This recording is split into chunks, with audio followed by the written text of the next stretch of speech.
Пайғамбар саллаллаху уақытында пайғамбарлық келді ғой, енді адамдарға өзінің пайғамбар екенін көрсете бастаған кезінде, сол кезде пайғамбар саллаллаху қарсы шыққандар бар ғой. Ешқайсысы пайғамбарлықты мойындамай қойған адамдар емес, мойындаған.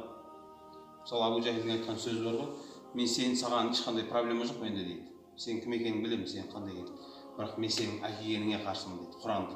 Мен сені мойындаймын дейді, бірақ Құранды мойындамаған да.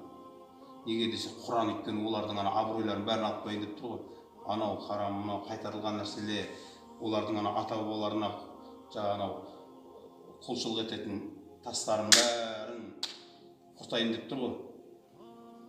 Қарасаңшы, адамды құртатын нәрсе білімсіздік емес, тәкаппарлық екен ғой. Олар дұрыс нәрсені білді ғой, бірақ істемеуге не жібермеді? Тәкаппарлық жібермеді. Сол жерде керек десеңіз, Уалид ибн Муғира деген кісі болған. Негізі Халид ибн Валидтің әкесі ғой.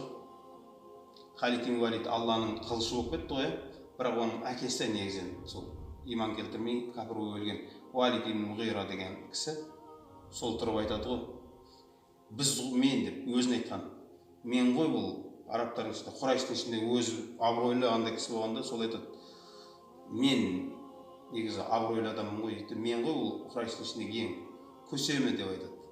Сол сияқты енді мықтысы дейді да.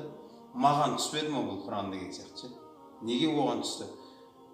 Өйткені қандай неге қарап жатыр? Пайғамбар төмен ғой дейді. Біздің айтқымыз келіп жатқан жігіттер, қазірде кейбір адамдар дінді мойындамай жүр ғой, дінді мойындаса да кейінге қалдырып өйтеді бүйтеді. Олар білмегендіктен істеп жатқан жоқ, олар бәрі біледі. Намаздың парыз екенін бәрі біледі, қазір оразаның парыз екенін бәрі біледі. Адамның білген нәрсесін кейбір кезде ішіміздегі мен деген нәрсе бар ғой, осы істетпей қояды екен ғой. Әйтпесем, шынымен кейбір адамдар нан желеу қылады, байқайсыздар ма? Бүйтеді: ана молда қатты айтты ғой дейді да.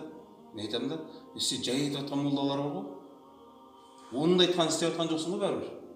Мысалы үшін, жай айтады: сіз намаз оқыңызшы деп айтады. Ана қатты айтып қоятыны бар енді: оқымайсың ба намаз дейді да. Бірақ екеуінің айтқан сөзі негізі бір ғой, ақылы бар адамға.